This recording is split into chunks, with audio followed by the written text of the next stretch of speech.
Hey, it's your guy Tyrrell back with the interviews. In today's video, we're going to briefly analyze Ben White and break down whether the defender can improve Arsenal's backline. So in today's video, we're going to focus on how Ben White operates in Brighton's tactical setup, then look at some of his strengths and weaknesses, and see how he can play a key role for Arsenal in the upcoming season. So when we look at the board, what you end up seeing right now is Brighton in a 3-4-1-2, and that's where you end up seeing Ben White playing as a right center back. When you look at this overall system, the intention is to have Brighton attacking with 5 players. So you have the front 3 with Welbeck and Mopé just ahead of Trossard. And then you have Burn and Gross pushing forward in those wing-back roles to make it a 3-2-5 effectively. What you need from Ben White here is that obviously he does sweep up for Pascal Gross in that right wing back zone if he does push forward, so he covers the space for him. And there are occasions where you have Ben White pushing forward as well. While Graham Potter's side is highly flexible and can play multiple 3-man backlines, there are occasions where they do play in a back 4, and that's where you would see often Burn and White play as fullbacks, and that would see White operating as a right back with the front players looking to drift in central.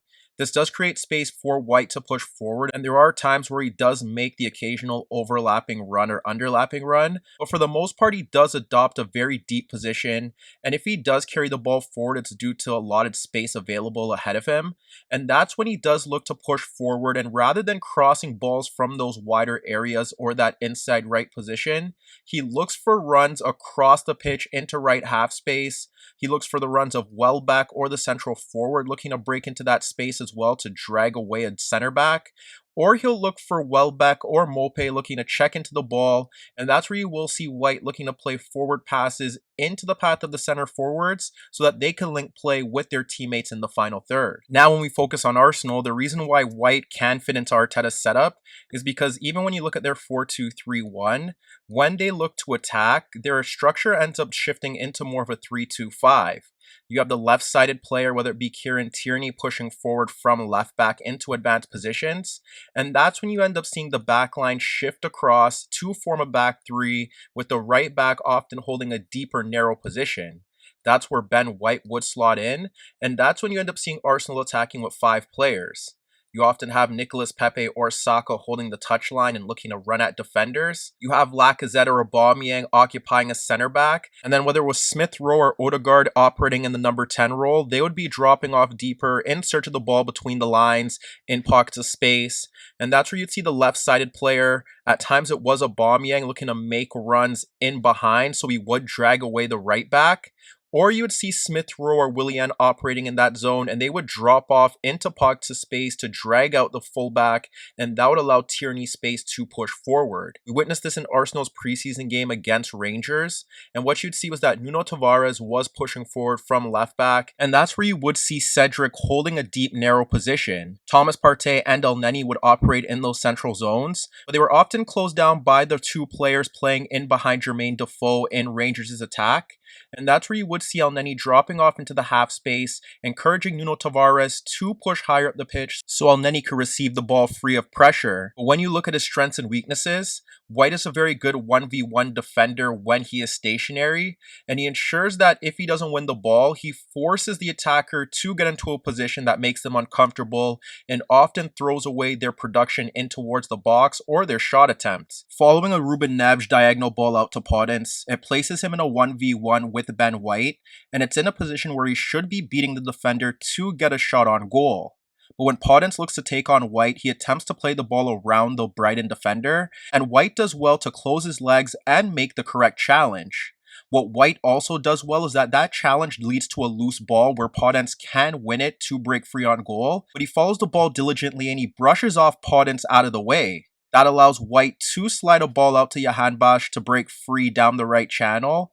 But here what he ends up doing is that he ends up carrying the ball between the left back and Podence to bypass those 2 Wolves players, and then he slides it out to his teammate. He's also very good at making recovery runs for his defenders and covering space in behind. Here you could see Aubameyang occupying White and Webster when he receives a pass from Nicolas Pepe, and focus on Saka's deep movement just in behind him. Aubameyang ends up carrying the ball towards the 18-yard box, and that's where you see a scap for Saka to make an overlapping run as Aubameyang has dragged Webster and White towards the ball. Aubameyang ends up sliding the ball across White, who's poorly positioned, and it places Saka in a position where he can now take a touch beyond White due to the fact that he has acceleration on him. However, White does a very good job with his recovery run, and he ends up keeping strides with Saka, who's now looking to play a ball into the 6-yard box. But as he looks for that cutback, White does a very good job of making a sliding tackle to ensure that Arsenal win a corner kick. Following Odegaard carrying the ball across Lallana into the halfway circle, you could see Aubameyang preparing to make a run into the Webster and White gap to break free on goal. Odegaard ends up sliding the ball between the two center backs beyond Webster for Aubameyang, which should place him in a 1v1 with Sanchez, but focus on White's positioning. As Aubameyang receives the ball and carries it into left half space, you could see White beginning to recover his run, but this should still be a position for Aubameyang to get a shot off with his right foot. However, he doesn't do that, and he allows White to recover, and that's where you see another Brighton spare defender come across. What White does well here is that he holds up Aubameyang to prevent him from easily getting the ball onto his right foot.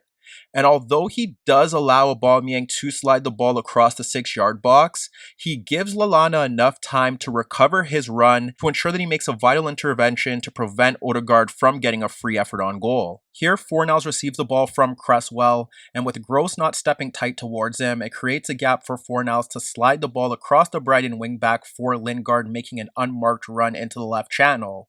But focus on White's movement. As that pass is played into the left channel, it's White who shifts across to place himself in a 1v1 with Lingard, and what he does well is that he doesn't concede the center of the pitch, and he forces Lingard towards the byline, which gives him enough time to allow Gross to recover his position, and that makes it a 1v2, and ultimately it forces Lingard to play a loose pass backwards across both Brighton defenders into Jahanbakhsh, and Brighton were able to regain possession due to White's ability to read the danger and cover for his teammate. And if there is an occasion where he is caught out of position, White does a very good job of making recovery runs to get caught up with the play to halt it. Then you could see Brighton's backline caught out of position as Gundogan breaks forward in transition into the halfway circle, with Foden looking to make a run across Ben White. Gundogan splits the Brighton defense to allow Foden to break free 1v1, but what White does well here is that he does look to track the movement of Foden into the penalty area. His recovery run is important here, and as Foden looks to carry the ball towards the box, it's White who does make a lunging tackle in the Brighton penalty area, and he ensures that Foden can't get a shot off to deny Man City a legitimate goal-scoring opportunity. Following City winning possession once again, it's Gundogan looking to play a ball around Basuma and Gross for Foden, who's looking to make a run across White. However, when that pass is played, it bypasses both Foden and White and falls into the path of Mahrez, dropping off into the midfield zone. White is attracted to the ball. Basuma isn't tracking Foden, who's looking to make a run towards the halfway circle to continue the attack, but White instantly identifies the danger, and he leaves Mahrez to track the movement of Foden breaking towards the halfway circle, and he makes a last-ditch tackle that helps Brighton break up the counterattack and win possession once again. Here you see Wolves regaining possession following a loose pass in midfield, and focus on White's positioning as Moutinho receives the ball from Podence. Moutinho slides the ball out to Fabio Silva, who gets a first touch beyond Webster caught flat-footed, and that's where you see White looking to recover his position.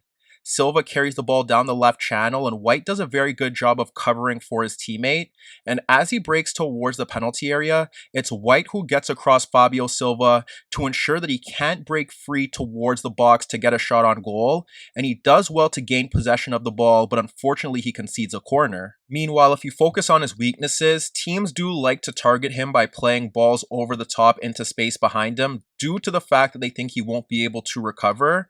Here we could see White reacting to Gabriel's punt into Brighton's third, with Tierney looking to apply pressure as White is backpedaling. The mistake that White makes here is that he lets the ball bounce over him, which allows Tierney to apply pressure instantly. What happens next is that he should be playing the ball back into Sanchez or looking to carry it towards the touchline, but he doesn't, and he ends up taking another touch towards his byline, which applies more pressure by Tierney. As the ball rolls towards the byline, the next issue that White makes is that he takes another touch looking to dribble beyond Tierney in a tight space towards the corner. That ultimately results in Tierney winning possession in Brighton's third and looking to build an Arsenal attack. Here you can see Xhaka playing a pass into Smith Rowe, dropping off into the midfield zone to drag out White. And when Smith Rowe lays the ball off back to Xhaka, he spins around White in towards the left channel, and that's where you see Xhaka clipping the ball over the Brighton defender, and it allows Smith Rowe to break forward free towards goal, but it's Sanchez who comes off his line as the pass is slightly overhit to ensure that he can't get a shot on goal. And the other issue that he does encounter on a consistent basis is one, there are times where he does get tight on his marker, and they're able to play quick combination plays around him into attacking zones. If we look to an example of a West Ham break, it's White tracking Antonio into his own half, and you can see Lingard making a run off the Brighton defender. Antonio does well to play the ball across White into the path of Lingard, and that's where you end up seeing Lingard carry the ball towards Webster down the left channel. But as he looks to run at the Brighton defender, focus on White's movement as he makes the recovery run to try and provide cover for his teammate. What ends up happening is that White does well to track the movement of Lingard back to his own penalty area, and he gets himself into a position where he forces Lingard into a safe squared pass rather than a shot on goal. There was a time where Antonio dragged White towards the halfway line to chest down a loose ball in Brighton's half, and he ended up dragging Gross towards him as well, and he instantly split them both to find Fornals free ahead of a Brighton defender. What happened next was that Fornals was able to play that quick 1-2 with Antonio, and Fornals split Webster and White to play Antonio free down that left channel. However, White's recovery run allowed him to get back into a position to track the movement of Antonio carrying the ball down the left touchline. And that's where he was able to make a challenge on Antonio, who was looking to cut central. But White does a very good job of sticking with Antonio, and it allows Gross to track back to make it a 1v2, and that ultimately forced Antonio to play the ball backwards. And then there are occasions where he's simply caught flat-footed, and that's where teams are able to lob balls over the top and behind him, or simply play balls across him to play in their teammates free on goal. So as you can see, while Ben White may not be an elite right back, he possesses several qualities that Arteta does require to provide balance to his 3-2-5. While his versatility, age, and experience in the Premier League provides optimism that he can improve and offer Arteta several options in Arsenal's backline.